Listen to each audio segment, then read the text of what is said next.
નમસ્કાર, પ્રોપર્ટી ગુરુમાં આપનું સ્વાગત છે. હું છું નિશા. તેજસ્વી 3 વર્ષ ક્યાં વીતી ગયા ખબર પણ ના પડી અને રિયલ એસ્ટેટ માર્કેટ પણ આપણે જોયું ક્યાંથી ક્યાં પહોંચી ગયું. આજે 2022 સુધી બધાને ઘર મળી જશે એવી એક કહી શકાય હોપ્સ જાગ્યા છે અને બધા હમણાં જે ફર્સ્ટ હોમ બાયર્સ હોય કે ઘર ખરીદનારા હોય એમના માટે ખુશીનો માહોલ થઈ ગયો હોય એમ લાગી રહ્યું છે. 3 વર્ષમાં ઘણું ખરું બદલાઈ ગયું. અફોર્ડેબલ હાઉસિંગને ઇન્ફ્રાનો દરજ્જો મળી ગયો. આ એક સૌથી મોટી વાત થઈ છે રિયલ એસ્ટેટમાં. સાથે જ રેરા આવી ગયું છે.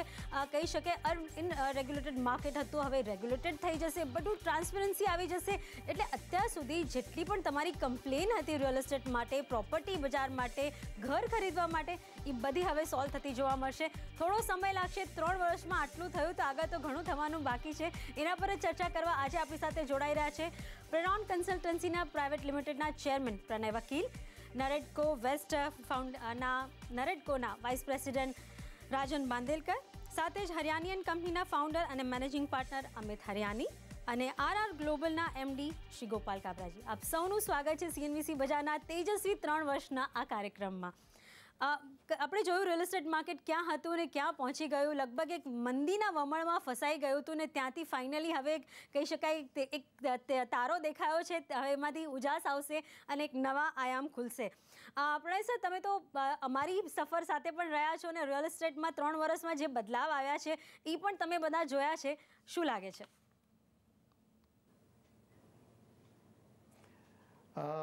3 વર્ષમાં જે છેલ્લા 7 મહિનામાં જે થયું છે એટલું 3 વર્ષમાં નથી થયું. અને આ 7 મહિનામાં એટલું બધું થયું છે કે એનું સ્ટોક લેવાનું બી ડિફિકલ્ટ છે. પહેલાં તો ડિમોનેટાઇઝેશન આવ્યું, જ્યારે આખી ઇન્ડસ્ટ્રી શેકઅપ થઈ ગઈ, ડિમાન્ડ એકદમ ઘટી ગઈ, ગવર્મેન્ટના સ્ટેમ્પ ડ્યુટીના રેવન્યુ ઘટી ગયા અને એ ચાલી રહ્યું લગભગ 2 કે 3 મહિના લગીન, જ્યાં આગળ ડિમાન્ડ એકદમ જ ઓછી થઈ ગયેલી. એટલામાં આવ્યું આપણું યુનિયન બજેટ. યુનિયન બજેટમાં એફોર્ડેબલ હાઉસિંગને જે પુશ મળેલો છે એવો પુશ અત્યાર લગીન મળ્યો જ નથી. એમાં જાત જાતના કન્સેશન આપ્યા છે, ટેક્સ ફ્રી ઇન્કમ આપી છે. એ રીતે જે આપણને પુશ મળેલો છે એફોર્ડેબલ હાઉસિંગમાં, તેનો ફાયદો તો જોવા મળશે જ on the next 1 or 2 years. હવે એ થયું. પછી આ રેરા આવ્યું. રેરા તો 2-3 વર્ષથી આપણે ડિસ્કસ કરતા હતા. હવે finally RERA has come into shape. જો કે બધા સ્ટેટે હજુ પાસ નથી કર્યું, પણ જે 14 સ્ટેટે પાસ કર્યું છે એના પરથી એવું લાગે છે કે RERA also is a reality. અને હવે એક બીજું પગલું આવવાનું છે, તે જીએસટીનું છે. જીએસટી રિયલ એસ્ટેટમાં આવશે એટલે જે છેલ્લું પગથિયું હતું એ પણ આપણે પાર કરશે એવું લાગે છે. આ 4 મહત્વની ચીજ આપણે છેલ્લા 7 મહિનામાં જોઈ છે. ખરી વાત છે, કારણ કે આપણે જોયું હતું 2012 સુધીના જે એક વર્ષ હતો એ કદાચ રિયલ એસ્ટેટ માટે સુવર્ણકાળ હતો. ત્યારે એક પીક પર હતું માર્કેટ અને ત્યારબાદ આપણે થોડીક મંદી આવતા જોઈ. ઘર આટલી ઇન્વેન્ટરીઝ ખાલી પડી છે, લેવાવાળું કોઈ નથી. હવે ઘણા બધા પ્રોબ્લેમ સોલ્વ થતા દેખાઈ રહ્યા છે. પણ શ્રી ગોપાલજી, આપણે જોયું છે કે ઘણા બધા સેક્ટર્સમાં ઘણા બધા બદલાવ આવ્યા. તમે કોર ઇન્ડસ્ટ્રીથી જોડાયેલા છો, કઈ રીતે ત્યાં ચેન્જીસ આવ્યા છે આટલા વર્ષોમાં? કોર ઇન્ડસ્ટ્રીઝમાં બધી અલગ અલગ ઇન્ડસ્ટ્રીમાં અલગ અલગ ઇફેક્ટ થયો છે. પણ ઓવરઓલ આપણે જોઈએ તો ઇન્ડસ્ટ્રીમાં ગ્રોથ છે ને ફોર્ચ્યુનેટલી લાસ્ટ 3-4 મહિનાથી એક્સપોર્ટ પણ સારો થયો છે ઇન્ડિયાનો. હવે આ GST is going to be major change. બધા અત્યારે જીએસટીનો વેટ કરતા જીએસટી આવશે. હવે જીએસટીના ટેક્સ લગભગ નક્કી થઈ ગયા છે. આ રવિવારે બીજી એક મિટિંગ છે ફાઇનલ, તો જેમાં જે ઓછું કરવું છે એ પણ ક્લિયર થઈ જશે અને આમાં આ સન્ડે જે સરકાર એનાઉન્સ કરવાના છે પ્રોસેસ અને બધો ફાઇનલ થશે. જીએસટી પહેલાંનો એક ઇફેક્ટ અત્યારે જે છે અત્યારે એ બહુ ડેન્જરસ કહેવાય, કારણ લોકો હજી સમજી રહ્યા છે અને નાના જે વેપારી છે એ હજી જીએસટી માટે તૈયાર નથી. મેન્ટલી ટેકનિકલી હજી થશે. બટ આખો તમે જોવા જશો તો જીએસટીથી આ દેશમાં એક નવો ચેન્જ આવશે. આખો દેશ ઓર્ગેનાઇઝ થઈ જશે. અત્યારે તો રિયલ એસ્ટેટમાં આપણે વાત કરીએ તો રેરાથી અનઓર્ગેનાઇઝ બિલ્ડરથી ઓર્ગેનાઇઝ થવાના છે.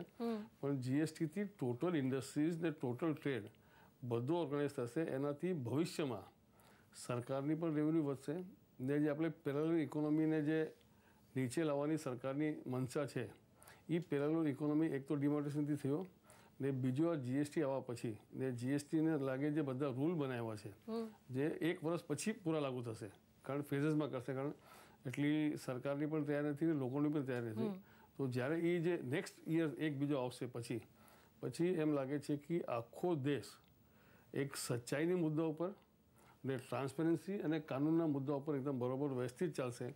આમાં વ્યાપાર કરવામાં બહુ સહુલિયત થશે અને એક આ મેજર માઇન્ડ શિફ્ટ જે ચેન્જ કહેવાય ને એ થવાનું છે. એટલે જ્યારે કોઈ પણ એક મોટું ચેન્જ આવે તો એને પચાવવા માટે પણ અને એને અમલી બનાવવા માટે પણ થોડો સમય જોતો હોય છે અને એ સમય કદાચ આ ઇન્ડસ્ટ્રીને પણ આપવો જોઈએ. રાજનજી, જે રીતે આપણે આ ઇન્ડસ્ટ્રીને જોયું, અગર મારી પાસે પૈસા છે તો હું ડેવલપર બની શકું છું, મારી પાસે અગર એક જમીન છે તો હું ડેવલપર બની શકું છું, આવો એક ટ્રેન્ડ હતો. શું આ ટ્રેન્ડ હવે બદલાતો દેખાશે? હવે મેઇન મોટા મેજર જેન્યુઅન પ્લેયર્સ જ માર્કેટમાં રહી જશે?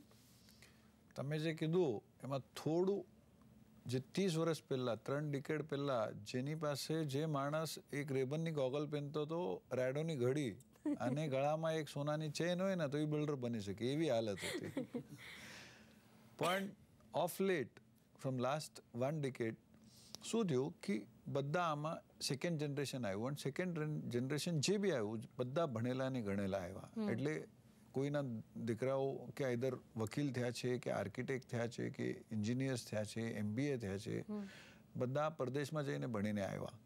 એટલે આ લાઈનમાં જે જૂના જમાનામાં જે ચાલતી હતું એમાં બદલાવ આવતો હતો. પણ હું અહીંયા તમારા ચેનલથી આપણા દેશના પંતપ્રધાનને બધાઈ આપવા માગું છું કે જેને દરેક આપણા ઇન્ડિયનને મગજમાં નાખ્યું છે કે એનું પોતાનું ઘર હોવું છે. આજે તમે વિચાર કરો કે જે આજ ઇન્ડસ્ટ્રીમાં, કોઈ બી ઇન્ડસ્ટ્રીમાં તમને ડિમાન્ડ જે ક્રિએટ કરવું છે એ ડિમાન્ડ આપણા પંતપ્રધાન મોદી સાહેબે ક્રિએટ કરી છે and which is one of the biggest advantage for this industry. એનું કારણ એવી રીતે છે કે આજે એના પછી એને ઘણા બધા સ્ટેપ્સ લીધા. ડિમોનેટાઇઝેશનમાં લોકોને એમ લાગ્યું હતું કે બિલ્ડિંગ ઇન્ડસ્ટ્રીમાં ઘણા બ્લેક મની, બધું બ્લેક મની છે, હવે આ માર્કેટ બેસી જશે, ઘર એકદમ પાણીના ભાવે તમને સસ્તામાં મળી જશે. આજ એક ભાવના હતી 30% માર્કેટ ઘટી જવાનું છે. ઘટ્યું પણ એ નથી એટલા માટે થયું. તો એનો અર્થ એવું હતું કે જે બી 2 નંબરના પૈસા કે જે આપણે બ્લેક મની કહીએ કે એ રિયલ એસ્ટેટ ઇન્ડસ્ટ્રીની ઘણા બધા ચીજમાં હતા. એની વાત એમ હતી કે રિયલ એસ્ટેટ ઇન્ડસ્ટ્રીમાં ગયા 10 વર્ષથી જ્યારથી સરકારે દરેક જગ્યા સર્કલ રેટ કે રેડી રેકનર રેટ કર્યું હતું, એના પછી તમે જોયું હોય તો અનફોર્ચ્યુનેટલી દર વર્ષે સરકાર રેડી રેકનર રેટ વધારે છે, પણ ગયા 3 વર્ષથી બિલ્ડરનો ભાવ હકીકતમાં તમે પ્રેક્ટિકલી જોવો તો ઘટ્યા છે, વધ્યા તો નથી જ. પણ જે ઇમ્પેક્ટ થયું કે રેડી રેકનરનું રેટ વધી ગયું, એના હિસાબે હમણાં હાલત ઘણી ઠેકાણે એવી હતી કે રેડી રેકનરના પેરેલલ કે રેડી રેકનરથી ઓછા ભાવમાં બી ફ્લેટ મળતા હતા લોકોને. અને ડિમોનેટાઇઝેશન પછી ઘણા એક્સપોર્ટર જે તમારા ચેનલ ઉપર આવે છે એ લોકોએ કીધું કે ભાવ ઘટશે, એટલે કસ્ટમર જેને બી ઘર લેવા નહોતું એ લોકો ઊભા રહી ગયા એના રીતે ડિમાન્ડ જે હતું, સપ્લાય વધી ગયું અને ડિમાન્ડ ઓછી થઈ ગઈ. તો કયા બી તમે માર્કેટમાં જાઓ તો rate is monitored by demand and supply. તો જ્યારે ડિમાન્ડ તમારું ઓટોમેટિક રોકાઈ ગયું તો એનું ઇમ્પેક્ટ પડે. અને હમણાં તો અમારી રિયલ એસ્ટેટ ઇન્ડસ્ટ્રી, હું કહું છું કે ICUમાં છે. એનું કારણ શું છે કે પહેલા ડિમોનેટાઇઝેશન આવ્યું કે ડિમોનેટાઇઝેશનમાંથી માણસો બહાર નીકળે ત્યારે લોકોને એમ લાગ્યું કે ભાઈ બજેટ આવ્યું, બજેટમાં સારી ચીજ આવી છે, પણ બજેટમાં બી એ લોકો જે સારી ચીજ આપી એમાં એ લોકો ઘણા બધા ઇફ્સ એન્ડ બટ્સ લખ્યા છે. એમાં એક ઇમ્પોર્ટન્ટ એવું છે કે તમે અફોર્ડેબલ જે ઇન્ડસ્ટ્રી સ્ટેટસ અમને આપ્યું છે અફોર્ડેબલ સ્કીમમાં, એ લોકોનું કન્ડિશન એમ રાખી છે કે એના એપ્રુવલ બધા 1 જૂન 2016 પહેલાંના હોવા જોઈએ. અમે ગવર્મેન્ટને રિક્વેસ્ટ કરીએ છીએ કે ભાઈ કોઈએ એમેન્ડેડ એપ્રુવલ લીધું આજની તારીખમાં તો એને બી એ સ્કીમ એલાવ કરો, કેમ કે તમારું મોટો છે કે તમારું ધ્યેય છે કે હરેક માણસને ઘર મળવું જોઈએ એન્ડ ગવર્મેન્ટને એફોર્ડેબલ કરવામાં રસ, અમારા કરતાં વધારે ગવર્મેન્ટને રસ છે એફોર્ડેબલ કરવામાં. ખરી વાત છે. એટલે સરકાર કદાચ એમાં વધારે કંઈક પોતાનો સહયોગ આપી શકે. પ્રણય સરને કંઈક કેવું છે? પ્રણય સર, શું કહી શકો છો? હા, આપણે જે રેડી રેકનરની વાત કરી એમાં આપણને એટલો બધો ડેમેજ થયો છે કે હું તમને એક દાખલો આપું કે ધારો કે એક ફ્લેટ છે જે રેડી રેકનર પ્રમાણે એની વેલ્યુ 9 કરોડ રૂપિયા થાય છે, પણ આપણે કોઈ બી જાતનો પ્રયત્ન કરીએ તો એ 7 કરોડની ઉપર વેચાતો નથી. તો આવી સ્થિતિમાં 3 ઇફેક્ટ થાય છે. પહેલાં તો જે બાયર હોય તેને સ્ટેમ્પ ડ્યુટી 9 કરોડ પર આપવી પડશે, 7 કરોડ પર નહીં આપવી પડે, બરોબર છે, કારણ કે રેડી રેકનર પ્રમાણે એ વેલ્યુ 9 કરોડ છે. પણ એના કરતાં જે બીજી 2 ઇફેક્ટ છે તે ઘણી જ ડેમેજિંગ છે, કારણ કે એક સેક્શન છે ઇન્કમ ટેક્સમાં, સેક્શન 50 કેપિટલ સી, એ પ્રમાણે જે સેલર છે તેને આ 7 અને 9 કરોડની વચ્ચે જે વેલ્યુ છે 2 કરોડ પર, એમને ટેક્સ ભરવો પડશે. Capital gains tax will apply to 9 crores and not 7 crore. આ બહુ જ મોટી ઇફેક્ટ છે. જે પૈસા સેલરના હાથમાં આવતા બી નથી તેના પર મોટો કેપિટલ ગેઇન્સ લાગી શકે છે according to that section. Why? Because ready reckoner value is 9 crores. અને એનાથી બી ખરાબ ઇફેક્ટ સેક્શન 156ની છે. જે માણસ લે છે તેને એ ભલે 7 કરોડ આપે છે પણ એને 2 કરોડ પર ઇન્કમ ટેક્સ લાગશે, કારણ કે એવું અસમ્પશન કરે છે ગવર્મેન્ટ કે આ 2 કરોડ રૂપિયા તમે કેશમાં આપ્યા છે એને એટલા એના પર ઇન્કમ ટેક્સ આપો. આ 3 જે ઇફેક્ટ રેડી રેકનરની છે જે ગવર્મેન્ટ હજુ લગીન બરોબર સમજી નથી શકી, તે તમારા માધ્યમની થ્રુએ હું ગવર્મેન્ટને અપીલ કરીશ કે આ સ્ટેટ ગવર્મેન્ટ જે રેડી રેકનર બનાવે છે અને સેન્ટ્રલ ગવર્મેન્ટ જે ઇન્કમ ટેક્સ બનાવે છે તેમાં કોઈ જાતનું કોઓર્ડિનેશન નથી, પણ એની ઇફેક્ટ જે છે તે ઘણી જ ખરાબ છે.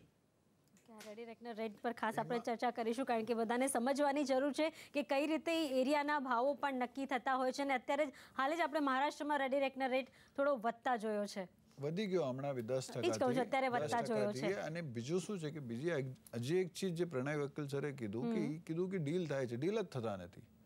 એટલે એ તો વધારે ખરાબ છે. એ જે એને જે કીધું એ ખાલી પેપર ઉપર છે, એક્ઝામ્પલ આપ્યું છે, હા, દાખલો આપ્યો છે, પણ દાખલોમાં પણ એમાં ડીલ ના થાય એ બે માટે ખોટું છે. કે જેનું ઘર હોય એને વેચવું હોય તો એ વેચી બી ના શકે. એટલે એ કે ને કે અત્યારે બધા એક કેવું કે પોઝ જોઈ રહ્યા છે કે ક્યાં કોઈ મારે પૈસા ઓછા ભરવા પડે ને પેલા કે ક્યાં મને કોઈ ગ્રેડ વધારે મળે. તો અત્યારે બહુ જ કન્ફ્યુઝ સ્ટેટ છે. અમિતજી, અત્યાર સુધી તમારી પાસે કેસ આવતા હશે અને પ્રોપર્ટીના કેસ જ વધારે પડતા આવતા હોય છે અત્યાર સુધી આપણે જોયું છે. શું હવે તમારું કામ ડબલ થઈ ગયું છે? હમણાં 2-3 ચીજો થઈ રહી છે. એક આપણે જોઈએ તો કન્ઝ્યુમર તરફથી જે પોઝિટિવ થયું છે એને આપણે જોઈએ. જે રીતે રાજને કહ્યું કે the rates have not increased and the transactions are not happening. So there is a time value of money. If આજે તમે તમારા ખિસ્સામાં 100 રૂપિયા હોય અને 3 વર્ષ પછી 100 રૂપિયા હોય તો એનો વેલ્યુ તો ડેપ્રિશિએટ થાય છે. તો એવી જ રીતે જે 1 કરોડનો ફ્લેટ 3 વર્ષ પહેલાં મળતો હતો, આજની તારીખમાં પણ 1 કરોડનો જ છે. એટલે ભાવ વધ્યા નથી, ઘટ્યા પણ નથી, પણ વધ્યા પણ નથી. એનો અર્થ એમ છે કે the real value of the flat has depreciated. Okay, that's one good thing for the flat purchaser. હવે આપણે જોઈએ બીજી રીતે કે how good is it for the builders, for the developers. અને એમાં પણ સારી ચીજ થઈ છે કે જે અનઓર્ગનાઇઝ સેક્ટર હતું, જે રીતે હમણાં વાત થઈ કે દેટ ઇઝ ગેટિંગ ઓર્ગનાઇઝડ, અને જે probably in the western world 25 વર્ષ પહેલાં થયેલું, તો એ હવે અહીંયા આ 7 મહિનાની અંદર થયું છે. આ બધા ચેન્જીસ જે થયા છે.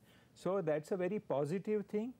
So it will not be people from anywhere who will be going into the real estate sector. There will be people who will want to deliver the flats on time. And that's a very good thing.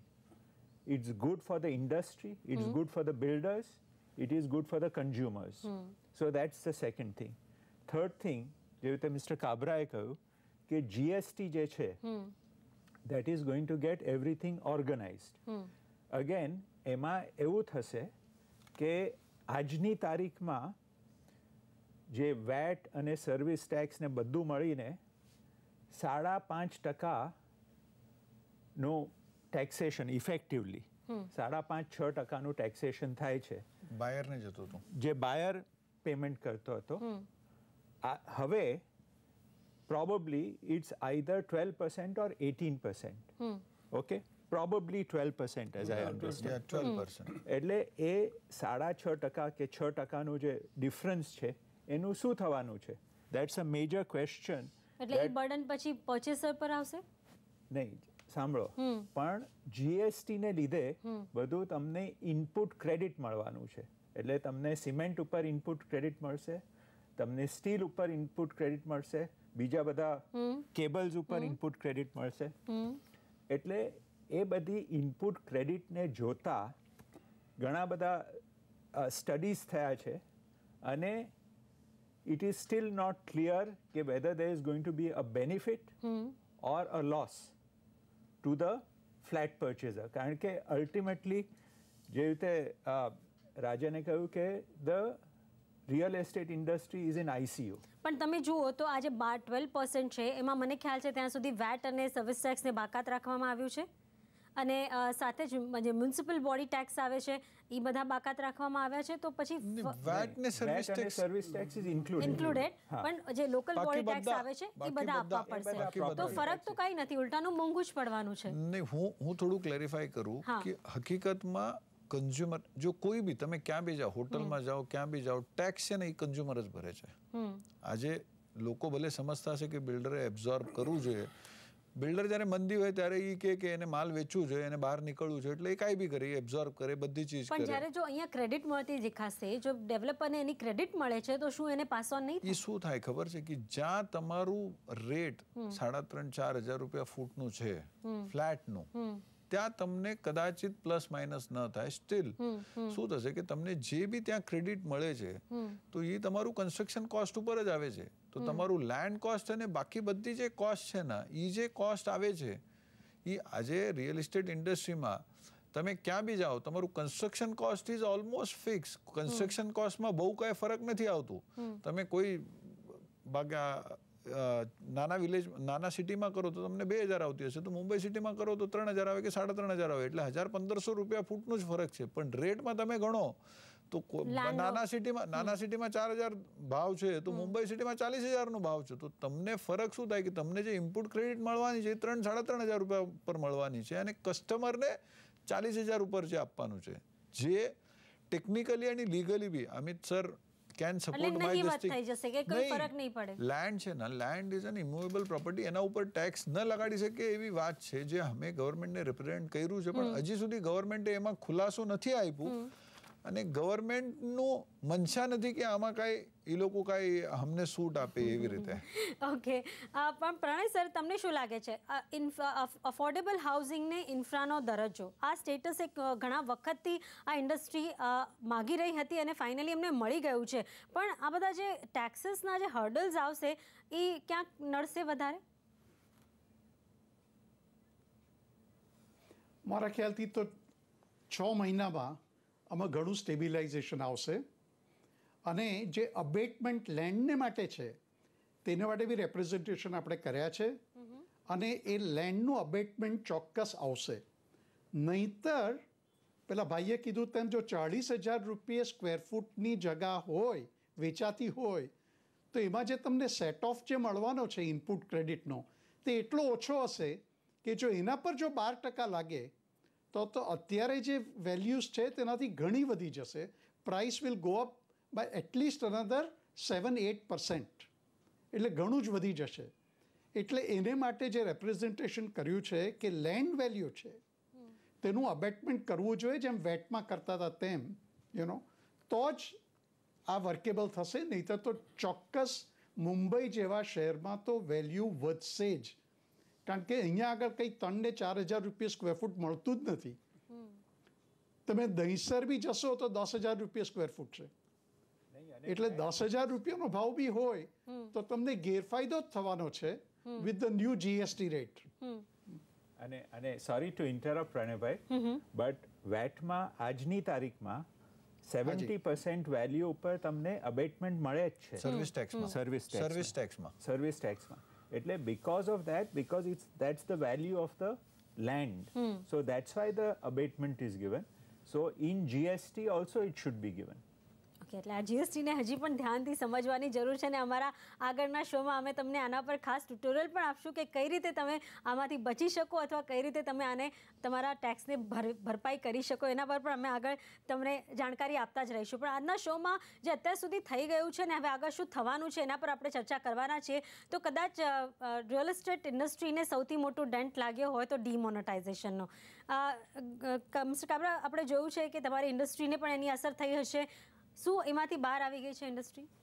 અમારી industry બહાર આવી ગઈ છે ને real estate પણ બહાર આવી રહ્યો છે, એવું નથી. પણ જે જીનિયર પ્રોબ્લેમ છે કે કેન્દ્ર સરકારની મનસા બરોબર છે કે રિયલ એસ્ટેટને આગળ લાવવું છે, એ ફ્લો નીચે સ્ટેટ લેવલ ઉપર અને મ્યુનિસિપાલિટી લેવલ પર નથી આવ્યો. નંબર 1. રેડી રેકન રેટ લોકોએ હરિયાણાથી સબક શીખવી જોઈએ. હરિયાણાએ લાસ્ટ 1 વર્ષમાં 2 વાર રેડી રેકન નીચે કર્યા છે, વહેરેજ મહારાષ્ટ્રમાં ખબર છે કે અહીંયા અત્યારે ફ્લેટ જે ભાવ છે અત્યારે એમાં નથી વેચાતા, તો એ પાછો આપણે આ રેડી રેકન રહ્યા છે. તો આ સરકારની જો મીન્સ કેટલો કોન્ટ્રાડિક્ટરી છે કે પંતપ્રધાનની ઈચ્છા છે કે બિલ્ડર આગળ વધે, ઘર મળે લોકોને, ને આ સ્ટેટ ગવર્મેન્ટ પોતાની રેવન્યુ માટે એ થાય ને. હું હંમેશા કહેવું છું કે એક આઇકોનિક બિલ્ડિંગ બને છે, સમજો આપણે અહીંયા લોઅર પેલમાં છે, 1 વર્ડના ભાવમાં એને સામેવાળી બિલ્ડિંગ નથી વેચાતી, તો you cannot make benchmark on એક 1 આઇકોનિક બિલ્ડિંગ. તો આજે ત્યાં લોઅર પેલમાં 15,000 રૂપિયામાં 16,000માં હજી માલ મળે છે, પણ ડીલ નથી થતી. આજે પણ મુંબઈમાં બધો સરકાર લેવા તૈયાર તો 5 થી 10 લાખ ફૂટ માલ આપી દેશે બિલ્ડર રેડીકરના ભાવમાં. તમે હવે કાર્પેટનો ભાવ બોલો. આ એક મોટી ડેવલપમેન્ટ થઈ છે કે હવે તમને ઘર સુપર બિલ્ટઅપ નહીં પણ કાર્પેટના હિસાબે મળશે. આ એક મોટું કહી શકાય થયું છે કે કન્ફ્યુઝન હવે ક્લિયર થઈ ગયા છે. પણ ડિમોનેટાઇઝેશન આ એક મોટો મુદ્દો છે. રાજન સાહેબ, તમને શું લાગે છે એમાંથી ઇન્ડસ્ટ્રી કેટલી બહાર આવી ગઈ છે? જી પ્રણય સર. નહીં નિશા, હું એમ કહેતો હતો કે તમે જો કાર્પેટની વાત કરતા હો, કાર્પેટ રેટની, તો રેડી રેકનર બી કાર્પેટ રેટ પર હોવું જોઈએ છે નથી. અમે શું છે નહીં, એ અમે સરકારને તો બિલ્ટઅપ પર જ ચાલે છે. નહીં, અમે શું છે, અમે એ સરકારને કીધું, અને કાલે જ અમારું નરેડકોનું એક સેમિનાર થયું પરમ દિવસે, જેમાં સીએમ સર બી આવ્યા હતા, મુખ્યમંત્રી સર, અને દેવેન્દ્ર ફડણવીસ સરને અમે કીધું કે સર હવે રેરામાં અમને વેચવાનું કાર્પેટ છે, દરેક ઠેકાણે છે, તો ખાલી રેડી રેકનર નહીં, અમને એપ્રુવલ બી જે છે આજે એ એપ્રુવલ બી અમને બિલ્ટઅપ ઉપર મળે છે, એ એપ્રુવલ બી કાર્પેટ ઉપર આપો. વરના શું થાય કે અમે જ્યારે કોઈ ટ્રેડર તમે સમજો, એ મટીરિયલ ખરીદી કરે, એ બીજા ભાવમાં કરે અને વેચવાનું એને ઓછામાં વેચવું હશે, જેમ અમને આજે એપ્રુવલ મળે છે બિલ્ટઅપમાં મળે છે, અને અમે કાર્પેટમાં વેચીએ તો પાછા એ અમારા ઉપર બી અનજસ્ટિસ થાય. તો જ્યારે અમે જે લીધું, અમને કાર્પેટમાં જ એપ્રુવલ મળ્યું અને અમે કાર્પેટમાં જ વેચ્યું, તો અમારા માટે બી ઇઝી છે, સામેવાળા સમજવાળા માટે બી ઇઝી છે, અને અમારામાં જે લોકોને જે લોકો સમજે છે કે કહે છે કે અમે લોકો ચોરી કરીએ છીએ, તો એનો રસ્તો બી બંધ થઈ જાય. કે માણસને જ્યારે તમે સીધો ચાલુ હોય તો તમે એને પ્લેન લેવલ ફિલ્ડ આપો ના. ના, આ જે તમારું કહેવું છે કે તમે ચોરી કરો છો, ડેવલપર ખોટું બોલે છે, પૈસા વધારે લે છે, આ બધું બધાની માનસિકતા છે, બધા માને છે એવી રીતે, પણ શું આ ખરેખર અસર થઈ? ડિમોનેટાઇઝેશન હોય, રેરા હોય, નવા રૂલ્સ આવ્યા, કેટલી અસર થઈ? હજી એ તો શું છે, એટલા માટે તો હું કીધું ને કે આઈસીયુમાંથી છે, જ્યારે આઈસીયુમાંથી બહાર આવશે ને ત્યારે માણસો સુધરશે. હવે પાછા જેમ કે આઈસીયુમાંથી બહાર આવ્યા પછી માણસ કહે છે ને કે હવે નવું જીવન મળ્યું અને ફ્રેશથી કરીએ, એટલે એ ફ્રેશથી બધા કરશે, ન કરે એને ધંધો બંધ કરવો પડશે. કેમ કે હવે જે રેરા આવ્યું, અને રેરામાં જે આપણા અથોરિટી છે Gautam Chatterjee sir, we are blessed કે ગૌતમ ચેટર્જી સર જેવા આપણને અથોરિટી મળ્યા છે રેરામાં, ચેરમેન છે. કેમ કે એ માણસને આ ઇન્ડસ્ટ્રીને પ્રોગ્રેસ કરતા જોવું છે, અને એ માણસને જે નોલેજ છે આજે મહારાષ્ટ્રના જે બી બ્યુરોક્રેટ છે એમાં એને દરેક સેગમેન્ટમાં કામ કરેલું છે, અને રેરા લાવવા માટે પણ એમનો બહુ મહત્વનો ફાળો છે. મહત્વનું કેવા કરતા 30 એપ્રિલે રાતના 12 વાગે, એટલે જે એને કીધું પહેલી તારીખે એટલે 30 તારીખે રાતના 12 વાગે રેરાની વેબસાઇટ ઓનલાઈન હતી. જે તમે માની ન શકો. અને રેરાના ઓફિસર્સ બધા 30 તારીખે રાતના 12 વાગ્યાથી ચાલુ કર્યું.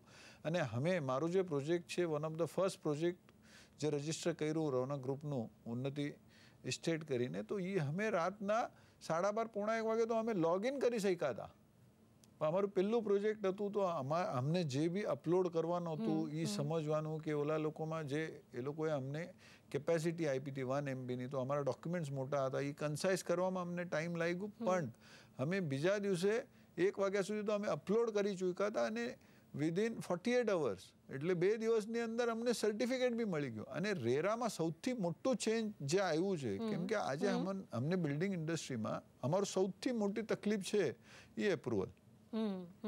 જે આજે તમે જો તમને જે બી બિલ્ડરને પૂછો એને કહો કે એપ્રુવલ આપી દઈશ ને, એ કહેશે કે તમને જે જોઈએ હું આપી દેવા તૈયાર છું. એવી હાલત છે એના માટે. ક્લિયરન્સ જેને આપણે કહીએ છીએ એની સખત જરૂર છે. આટલા બધા નિયમો હોય. વન વિન્ડો થી હવે કાંઈ ન ચાલે. જેમ આપણા પ્રધાનમંત્રી કહે છે કે આઉટ ઓફ ધ બોક્સ, તો હું તો કહું છું આઉટ ઓફ ધ બોક્સની બોક્સને જ ફેંકી દો, આપણે નવાથી શરૂ કરો. એટલે બેસિક શું થાય કે જેમ પ્રધાનમંત્રીએ સેલ્ફ સર્ટિફિકેશન લાવ્યું છે, એમ અમે જ સર્ટિફાઈ કરીએ કે આ બિલ્ડિંગ આ રૂલ્સની અંદર છે અને અમે આ પ્લાન છે આ હિસાબે બાંધીએ છીએ. અને અમે કોર્પોરેશનને સબમિટ કરીએ. કોર્પોરેશન 30 દિવસની અંદર એમાં કાંઈ બી લેકુના હોય તો અમને જણાવે, ન જણાવે તો અમે એ હિસાબે કામ ચાલુ કરી શકીએ. તમે ફોરેન કન્ટ્રીઝમાં જ્યાં બી જાઓ તો ઓલા લોકોનું તો ફિક્સ પ્લાન જ હોય. પહેલા દિવસે તમને કોઈ પાસે જવાની જરૂરત નથી, કાંઈ નથી. જે આજે ફોલો કરવાની પૂરી કોશિશ કરી રહ્યા છે. જે આજે રેરામાં શું થયું, રેરામાં તમને કોઈ માણસને મળવાની જરૂરત નથી, તમને કોઈને ફોન કરવાની જરૂરત નથી. તમે તમારું ફોર્મ અપલોડ કરો, ફોર્મમાં કાંઈ મિસ્ટેક હશે તો એ તમને ક્વેરી આવશે. તમે ક્વેરી સોલ્વ કર્યું તો તમારું એપ્રુવ થશે, ક્વેરી ન સોલ્વ કર્યું તો રિજેક્ટ થશે. એટલે જેવી રીતે રેરામાં આ લોકો કરી શક્યા, તો એપ્રુવલમાં બી 100% કરી શકે. આ ખાલી એમાં આજે મ્યુનિસિપલ કમિશનર છે અજય મહેતા, એ ધારે છે, એ ઈચ્છે છે. પણ આજે ઘણા બધા જો નીચેના ઓફિસર છે એ લોકોને મેન્ટાલિટી ચેન્જ થતા વાર લાગશે, પણ દિવસો દૂર નથી. બદલાવ આવી રહ્યો છે. બદલાવ ઘણો બધો આવી ગયો છે. અફોર્ડેબલ ને હાઉસિંગ ને ઇન્ફ્રાનો દરજ્જો મળી ગયો. ડીમોનેટાઇઝેશનમાંથી માર્કેટ ઇન્ડસ્ટ્રી બહાર આવી ગઈ. અને જ્યારે હવે જેમ રાજન સાહેબ કહે છે આઈસીયુમાં છે, આઈસીયુમાંથી બહાર આવતા થોડો સમય લાગશે, રિકવર થઈને ફ્રેશ થઈને બહાર આવશે તો એક નવા એનર્જી સાથે રિયલ એસ્ટેટ ઇન્ડસ્ટ્રી ઊભી થતી જોવા મળશે. અત્યારે સમય ઓછો છે એટલે આ એપિસોડને આપણે અહીંયા જ પૂરો કરીએ. પણ આ બીજો એપિસોડ તમે અમારો જોઈ શકશો અમારી ખાસ બર્થડેના દિવસે, અને એમાં અમે ખાસ વધુ ડિટેલ્સ તમને આ પેનલ સાથે ડિસ્કસ કરતા જોવા મળશું. હાલ પૂરતું આટલું જ.